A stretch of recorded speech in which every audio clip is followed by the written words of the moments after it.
यदि तपाईँ ब्राजिलियन फुटबललाई सपोर्ट गर्दै हुनुहुन्छ भने यो रिजल्टबाट तपाईँ पक्का पनि सेटिस्फाई हुनुहुन्न होला। इफ तपाईँ फ्रान्स फुटबललाई सपोर्ट गर्दै हुनुहुन्छ भने तपाईँको टिमले 2026मा पनि फेरि हङ्गामा मचाउनेवाला छ, किनकि वर्ल्ड कपको दावेदार पनि हो भन्छु म होइन। जहाँ 2-1 को कहानी भएको थियो यो खेलमा, जहाँ विभिन्न किसिमको हामीले गुजबम्पवाला मुभमेन्टहरू देख्नु पायौँ, जहाँ रेड कार्ड 10 भर्सेस 11 को म्याच पनि देख्न पायौँ।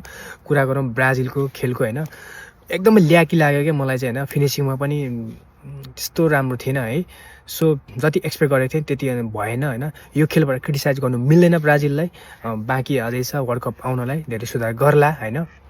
सो फ्रान्सको कुरा गरौँ होइन, फ्रान्सले अहिलेको मोडर्न फुटबलमा यस्तो बवाल गरिरहेको छ, हङ्गामा मचाइरहेको छ नि होइन। फर्स्ट बल एम्बापेको होइन, त्यो मान्छे कति इम्पोर्टेन्ट छ नेसनल टिमको लागि भनेर पनि यहाँबाट देख्न सकिन्छ। हरेक म्याचमा गोल हानिरहेको हुन्छ है। सो सेकेन्डको 10 भर्सेस 11 हुँदा पनि त्यो काउन्टर प्रेसिङ कस्तो बवाल खेलिदिएको क्या। अनि एकाटिके र ओलिसेको होइन कम्बिनेसन है, अहिले हामीलाई त्यस्तै खालको यो मोडर्न फुटबलमा स्टन हेर्ने बानी भइसकेको छ क्या। त्यो मुभमेन्ट चाहिँ एकदम बवाल थियो होइन।